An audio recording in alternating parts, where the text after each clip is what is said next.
Welcome to Pure Math 030. This is going to be an exercise on graphs of transformed functions. Now, we've looked at some of this earlier. Like at this stage you're not seeing a whole lot new, but these are going to be slightly more advanced questions than what you saw earlier.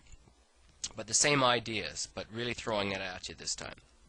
And there's just going to be two examples, but they're a little time consuming. So I'll begin with this. Here we have two graphs. One is just a circle centered at the origin, that's graph A. And then graph B is an ellipse, if you like, that is somewhere up in quadrant 1. And what I'm going to try to do with this is identify the transformations that happen to convert graph A, or transform graph A into graph B. So that is the question. Describe the transformations required to change graph A into graph B.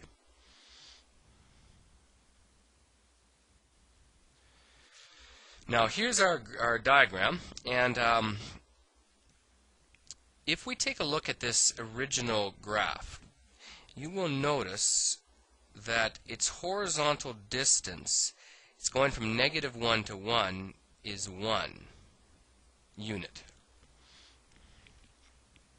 And if you were to compare that to its horizontal distance in graph B, it goes from 0 up to 4. Actually, let me just recalculate this. This is 2, in case you're wondering. -1 to 1, unless they've just changed that, is 2 units. So 2 units versus 4. And this tells me that there has been a horizontal stretch by a factor of 2 about the x-axis. About the y-axis. Makes a little more sense. So, stretched like that. And then I'm going to do the same thing with the vertical. Because this is a circle, it's going to have the same vertical height as it does horizontally. That's 2 units. And this is a little tougher to see, but we're going from the center, or the midpoint there is from 3.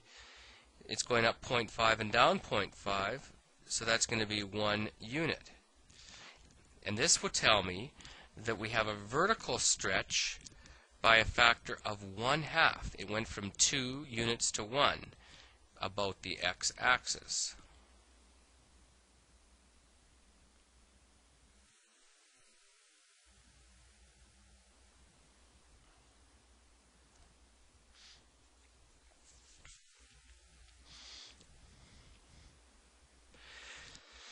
And then, the last transformation, we take the center of the curve, which is at 0, 0, and you note now that the center of B is at 2, x is 2, and y is 3. And that's enough information for us to identify the translations. There would be a horizontal translation from the center of the first, always base it on the center, of 2 units to the right. And I'll just indicate that with a 2 and an arrow. And then there is a vertical. This is in no particular order. This is a vertical translation of 3 units up. There we go. We took the first graph and we successfully identified what had happened to it. Let's take a look at the next one. Just a blank screen, don't need that. This one's more complicated still. Same basic idea though, except you have to do the work. You're given y is equal to f at x, as shown below. Who knows what sort of graph that is. We do see that the point -3, 3 is kind of the end point, and that the sort of the top of the circle part of the graph is 2, 2. And there will be a question attached to this.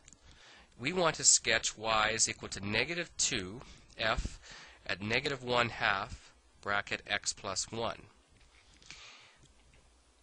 Now to sketch this, I need first off to identify what transformations have taken place.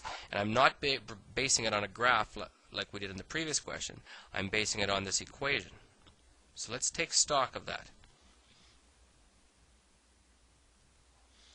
We have reflections in both the x and the y axes, and that's apparent from the negative there, which is in the x-axis, and the negative there, which is in the y-axis.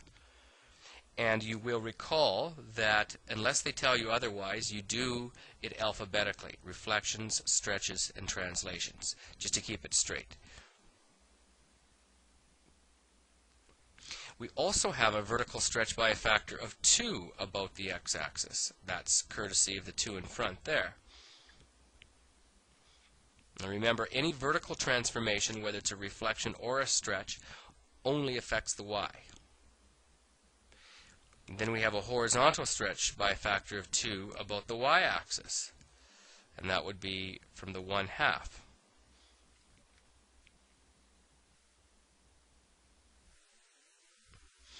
And then a horizontal translation of 1 unit to the left, thanks to the x plus 1. We put this whole thing together now. And I'm going to do this one very carefully, very conservatively. I'll do the reflections first, and then the stretches, and then the horizontal translations. So, there we start with this. Now, in order to take care of the reflection in x, I'm doing this one first. You could do them both together. You could do the reflection in y first. But I will start with the reflection in the x-axis. And that would mean that these points, you can rough it in, or you can just transform the points themselves. But negative 3, 3 will convert to negative 3, negative 3. Only the y-coordinate would get the treatment. Just like 2 and 2 is going to convert to transform to 2, negative 2. And this is what the graph is going to look like at this stage.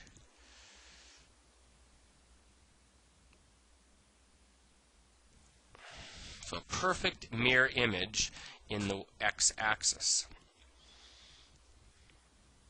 And as I said, this is 2, negative 2, and this is negative 3, negative 3.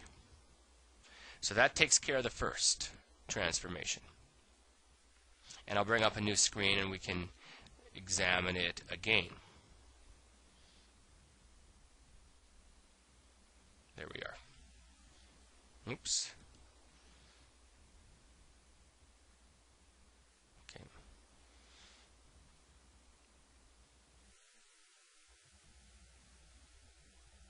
Okay, that's about right. Yeah.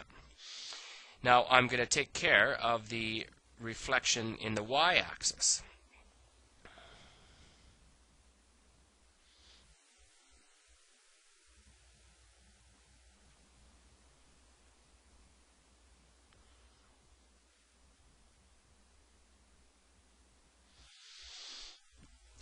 Now this one's a little harder to do because we're going to be overlapping a bit. So I'm going to take that point that is 2 and negative 2, and I'm going to transform it over there where it's negative 2, negative 2. So only the x gets the treatment. And then the point, in fact, I'll write this one out. 2 comma negative 2 will transform into negative 2 comma negative 2. I'm a little bit high on that one. It should be down a bit. Just make it a little thicker.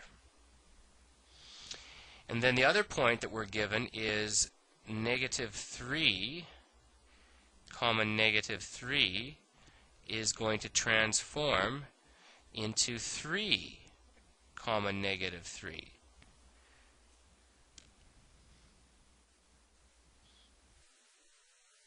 Which is right there. And then we draw it in as best we can and try to show the image reflection. I didn't indicate this one, but the x-intercept of 4, 0 will transform to negative 4, 0. Now this is going to be redrawn soon so we can get a better look at it. But that takes care of the reflection in the y-axis. So we get that. Now I'm going to turn my attention to the stretches. First off, the vertical stretch. The vertical stretch, these 2 points, this -2, -2, is going to get multiplied by a factor of 2. So we should get a graph looking like this for that part. Notice that the x-intercepts don't change. And 3, -3 is going to change to 3, -6. So as before, as always, in fact, with vertical stretches, it is only the y-coordinate that gets affected. So I will indicate this vertical stretch times 2 about the x-axis.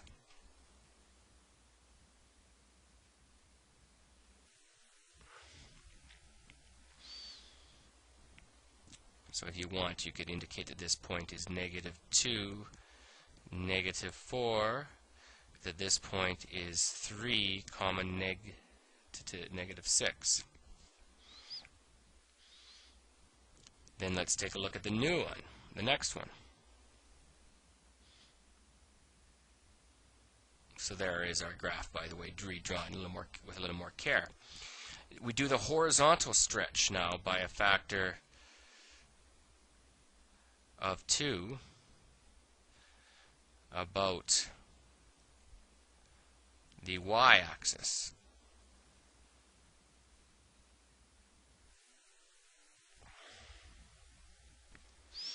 So only the x-coordinates get the treatment. Now this means that -4, 0 is going to transform to -8, 0. I want that one there just to make it a little bit easier. It means this point, which we had to be -2, -4, is going to transform. The x-coordinate would get multiplied by 2, so -4, -4. So that's going to be right there. Now the point there is that the origin is invariant. It won't change because when we multiply the x value of 0 by 2, it doesn't get affected by it. Now, with respect to this other point, I'm going to sneak this one in the bottom, but 3, -6, when we have your horizontal stretch by a factor of 2, it is going to transform into 6, -6. So everybody gets multiplied by 2.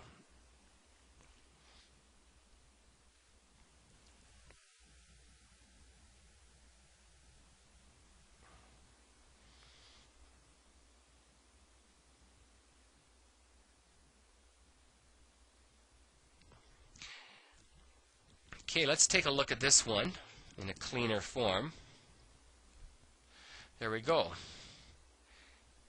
And all we have left is your horizontal translation of 1 unit to the left. And we simply pick up each of the points, move them over 1 unit. And I'm going to be very rough with this one. I'm not going to get too fancy.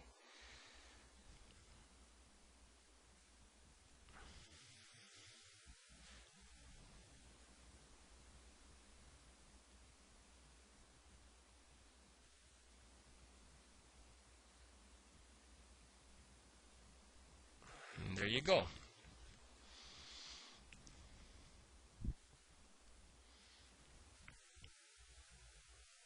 And that's what it looks like. And a few points of interest, if you go the entire horizontal distance, you'll see that it is 14 units long. The original was 7. And you could do the same thing vertically. You'll see that vertically this thing is 6 units long. The original was but 3 in terms of its total vertical height. So it did behave the way it was supposed to. Now the translations are a little tougher to tell simply because it's just been moved over, but the stretches we can compare. So those are tricky questions. And that concludes this lesson. Thank you for your time.